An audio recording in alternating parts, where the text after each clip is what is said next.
dikasih selai, makan kue di dalam talam. Sebelum acara kita mulai, izinkan saya ucapkan salam. Salam sejahtera buat kita semua. Hai Besti, jumpa lagi kita pada saat ini acara Ngopi Besti. Hari ini kita masuki segmen Kabari, kabar hari ini. Saya Neti Delena Manik, PLKB Sumut, bersama narasumber kita yang sangat ganteng-ganteng, tak tertandingi. Tapi bukan ganteng-ganteng serigala ya. Jadi hari ini nih, kita akan membicarakan luas panjang kali lebar tentang genting Besti. Tahu genting kan? Genting itu sangat penting. Nah, sebelum kita ngolor-ngilur, karena saya ini cuap-cuapnya sampai nanti ke Padang Sidempuan, kita sapa dulu nih abang-abang ganteng kita, ganteng-ganteng yang tidak tertandingi. Kita sapa dulu. Halo abang-abang. Halo. Nah, di sini Besti telah hadir narasumber kita yaitu ayah kita ya, ayah PLKB, yaitu Bapak Yusuf Nasution. Selamat datang Bapak. Selamat datang. Sehat? Alhamdulillah sehat. Puji Tuhan sehat. Dan juga narasumber kedua ada abang ganteng kita yang biasanya tentang aplikasi nih. Jadi kita tidak perlu diperkenalkan lagi sih sebenarnya. Juru aplikasi yaitu Bang Diki. Selamat datang Bang Diki. Ya, Gimana kabarnya? Sehat. Sehat. Jadi sepertinya nih, abang-abang, karena kita ini di acara Ngopi Besti, sebelum kita mulai acara, ada baiknya kita ngopi dulu ya. Kita tos dulu yuk. Boleh. Sip. Minum dulu Pak. Nah Besti, seperti yang kita ketahui ya, abang-abang kita ini kayaknya sibuk kali ya. Sibuk tentang bicara genting ini. Sebenarnya apa sih Pak genting itu? Mungkin Pak Yusuf bisa jawab. Oke, baik. Terima kasih.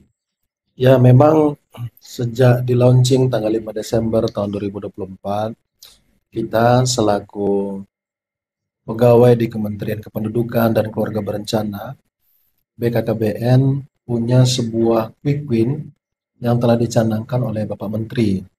Dari 5 quick win itu, ada satu kegiatan yang cukup strategis sekali dalam rangka untuk percepatan penurunan stunting khususnya di Provinsi Sumatera Utara. Yang kita sebut program itu adalah Genting, Gerakan Orang Tua Asuh Cegah Stunting.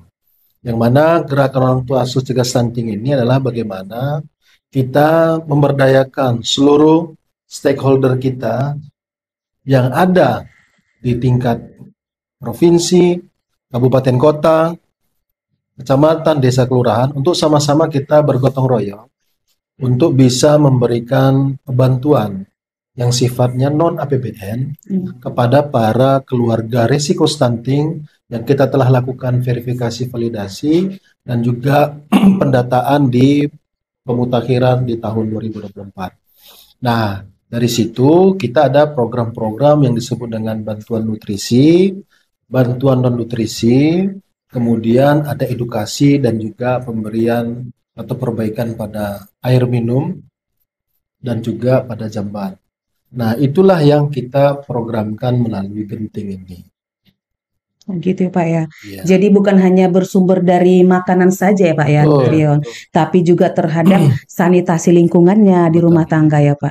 Oh gitu. Jadi gini Pak, bolehkah bagi-bagi ceritanya gini ya? Sebenarnya gimana sih genting ini di lapangan? Orang-orang kan banyak bertanya-tanya, cuman ya sebenarnya genting ini kita lakukan di lapangan gitu loh Pak. Karena apalagi untuk bagi penyuluh ya Pak ya. Penyuluh ini saya rasa sangat hebat karena Pak, kita ini mulai dari dia catin kita dampingin, kemudian dia ibu hamil kita dampingin, jadi pus itu pun dia kita dampingin, kemudian waktu remajanya tadi kita dampingin, sudah lansia juga kita dampingin, bahkan sekarang Pak kita akan dampingin para janda. Apakah ada ya kemungkinan mungkin tahun-tahun depan kita dampingi duda Pak, karena mereka juga butuh kasih sayang ya kan. Jadi mungkin ini Pak bisa dibagikan lah cara-caranya bagaimana nih sebenarnya genting di lapangan Pak. Ya, jadi terkait dengan genting ini, tentu saja ini kan implementasinya ada di lini lapangan, di desa kelurahan. Tentu saja bagi kawan-kawan yang ada di lini lapangan, para penyuluh KB, tim pendamping keluarga, yang pertama harus dilakukan itu adalah petakan. Lakukan pemetaan terhadap sasaran-sasaran. Yang mana sasaran-sasaran ini kan sudah dilaksanakan atau didata itu di tahun 2024. Iya. Maka kawan-kawan dengan target-target yang telah disampaikan kabupaten kota, itu pertama lakukan pemetaan dulu.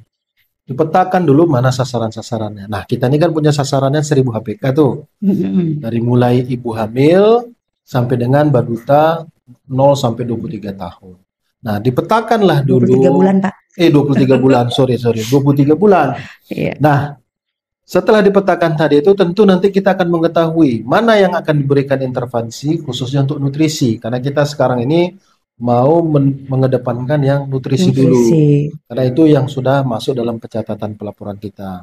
Yang mana kawan-kawan itu bisa memetakan mana yang nutrisi untuk ibu hamil, mana nutrisi yang untuk balita sampai dengan 23 bulan tadi. Iya, iya. Kan nggak mungkin ada balita yang usianya 1 tahun, giginya belum sempurna, kita kasih makanan yang keras.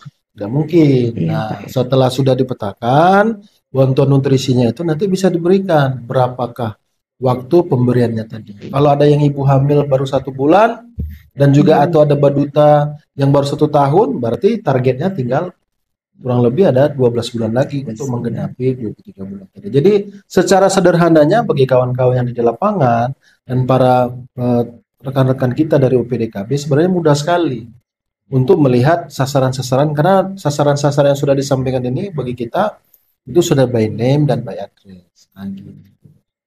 Oke, Pak. Selanjutnya nih saya mau tanya nih, Pak. Kalau menjadi alur penyelenggara atau cara menjadi OTA, Pak, bagaimana tuh? Oh, kalau cara jadi OTA gampang sekali. Ya. Mungkin bagi Bapak Ibu, para mitra kerja kita, ataupun siapapun, termasuk kita juga nih, selaku ASN dan pengelola program berencana yang ada di kabupaten kota, kemudian yang ada di lapangan, itu mudah sekali. Dengan data sasaran yang kita punya tadi, kita bisa melihat, jangan-jangan anak asuh, kita sebagai orang tua asuh ini, melihatnya ternyata tidak jauh ini, tetangga kita. Iya, betul. Nah, barang tentu ini akan mempermudah pemberiannya. Apakah bentuknya langsung bisa kita berikan dalam bentuk makanan yang langsung bisa disuap ke mulut balita atau bumil tadi, atau kalau memang kita mempunyai mitra ataupun juga tadi orang tua asuh yang sifatnya dari perusahaan, itu bisa kita memberikan solusi melalui pengumpulan melalui Basnas atau mitra pengumpul yang lain yang ada di tingkat kabupaten. Atau juga kita bisa memberdayakan kader-kader dahsyat kita, dapur share atas stunting itu untuk bisa mengelola makanan itu. Nah, nanti ada laporan feedback berdasarkan pencatatan yang kita lakukan di dalam dashboard kita. Nanti akan bisa di feedback kepada mitra-mitra kita yang menjadi OTA. Karena nanti mitra-mitra itu didaftarkan.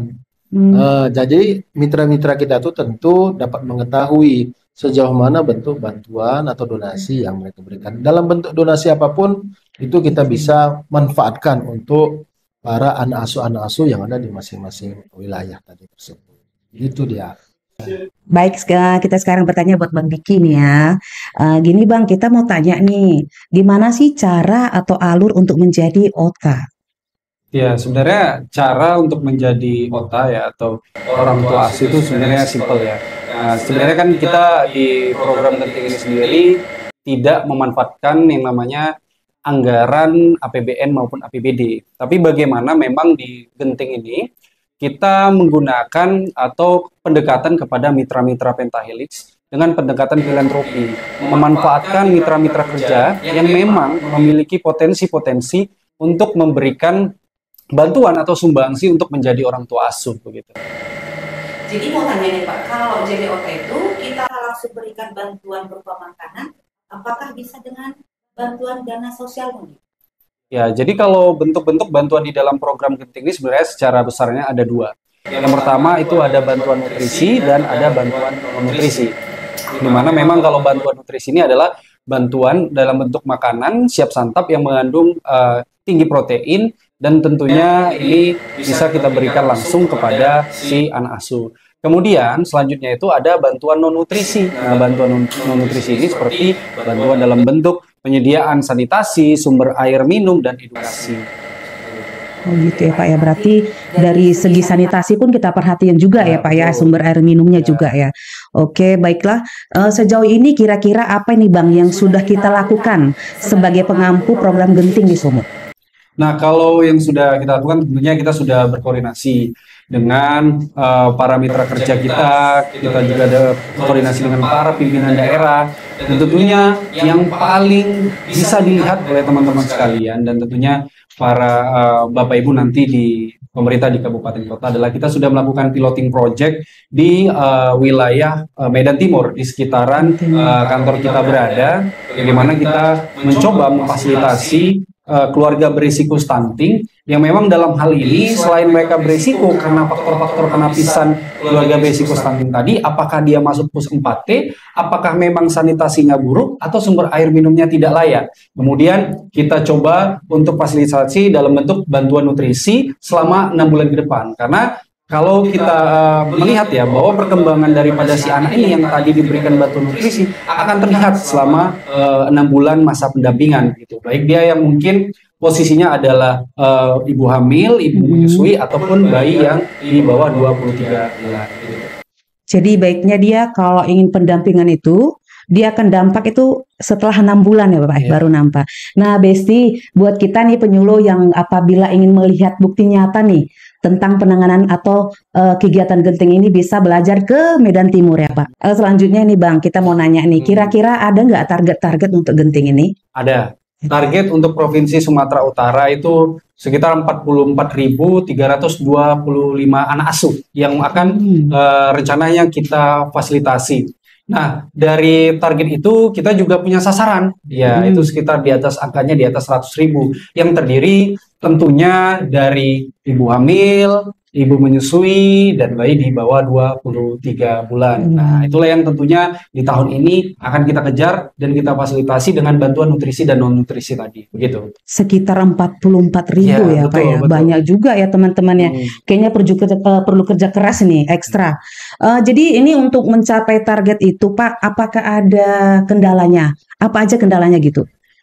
Ya, kalau kendala sebenarnya relatif tergantung bagaimana kondisi kita di lapangan. Nah, jadi bagaimana memang ini kan seperti disampaikan tadi bahwa datanya ini adalah base data kita adalah hasil pemutahiran di tahun 2024 ya, baik dia yang verifikasi validasi data keluarga berisiko stunting maupun hasil pemutahiran PK24. Nah, tentunya masyarakat itu kan dinamis. Jadi dari hari ke hari ini kan terus berubah. Bisa saja yang kemarin di tahun lalu itu hamil, di tahun ini dia sudah melahirkan anak. Iya, kemudian yang tahun lalu dia misalnya anaknya itu masih mengkonsumsi ASI, sekarang sudah MPASI dan seterusnya. Tentunya ini perlu dilakukan verifikasi kembali. Itulah tadi kenapa kita perlu melakukan pemetaan di lapangan seperti itu. Oke, tadi target kita sekitar 44.000-an ya Bang Diki ya. Namun kira-kira sudah sampai mana nih pencapaian Sumut? Kalau untuk capaian Sumut ya, karena memang seperti yang disampaikan tadi bahwa memang kita fokusnya saat ini adalah pendampingan nutrisi.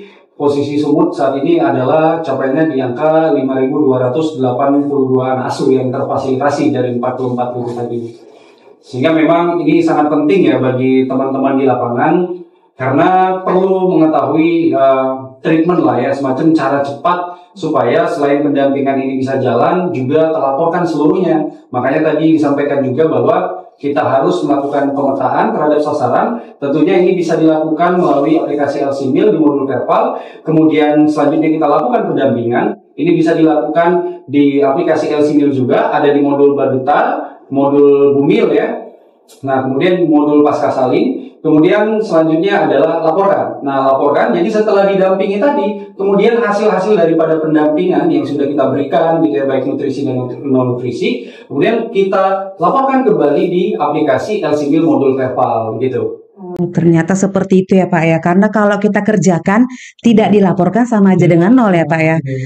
Jadi kira-kira nih kepada Pak Yusuf nih sebagai ayahnya PLKB Sesumut, ada pesan dan kesan nggak Pak atau ajakan buat teman-teman di lapangan Pak? Silahkan. Ya, betul sekali ya. Tadi Pak Diki sudah dengan jelas menyampaikan bahwasanya kita di Provinsi Sumatera Utara ini dengan beberapa evaluasi, diskusi yang ada di lapangan ini, sudah menemukan sebuah cara, sebuah treatment dari dijelaskan Pak Diki agar kawan-kawan yang di lapangan, para pengurus KB, tim pendamping keluarga itu bisa dengan mudah melaporkan terkait dengan pencatatan gerakan orang tua asuh cegah stunting ini. Tadi sudah disampaikan Pak Diki tuh, ada petakan, ada dampingi, lalu laporkan. Nah, tiga langkah inilah bagi kawan-kawan penduduk KB yang dari Provinsi Sumatera Utara, mulai dari ujung Langkat sampai dengan Padang Lawas, Mandailing Natal sampai ke Pulau Nias, dan kawan-kawan tim pendamping keluarga, ayo sama-sama kita segerakan melaporkan ini. Karena apa? Provinsi Sumatera Utara tentu menjadi barometer secara nasional. Ingat kawan-kawan sekalian, sumur ini punya tagline, sumur menyala. Nah, mudah-mudahan dengan pencatatan-pencatatan yang disampaikan oleh kawan-kawan di lapangan, ini akan mempercepat dan memotivasi kawan-kawan yang lain lagi untuk lebih berusaha memberikan pendampingan bagi keluarga-keluarga resiko stunting di Provinsi Sumatera Utara. Baik, terima kasih Pak. Jadi dipetakan, kemudian didampingi, lalu dilaporkan. Ingat ya teman, baik. Jadi ini karena pertanyaannya sudah cukup ya. Saya rasa sudah lumayan nih informasi buat kami di lapangan. Untuk kami juga menjadi motivasi buat kita pekerja petugas lapangan di Sumatera Utara khususnya. Jadi buat teman-teman di lapangan nih ada beberapa hal yang harus kita lakukan. Sini saya kasih tahu. Sini. Jadi yang pertama, petakan, dampingi, laporkan. Jangan lupa ya, supaya program kita meledak. Oke, kita tutup episode Ngopi Besti ini dengan tos ya Bang ya.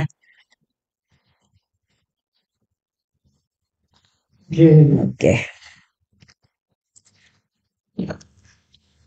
Makan sushi di Bekasi. Rasanya nikmat sekali. Cukup sekian ngobrol Besti hari ini. Kami ucapkan sekian dan terima kasih. Oke, kita tutup acara ini. Kami mengucapkan terima kasih buat tim yang berada di belakang layar. Hai, terima kasih.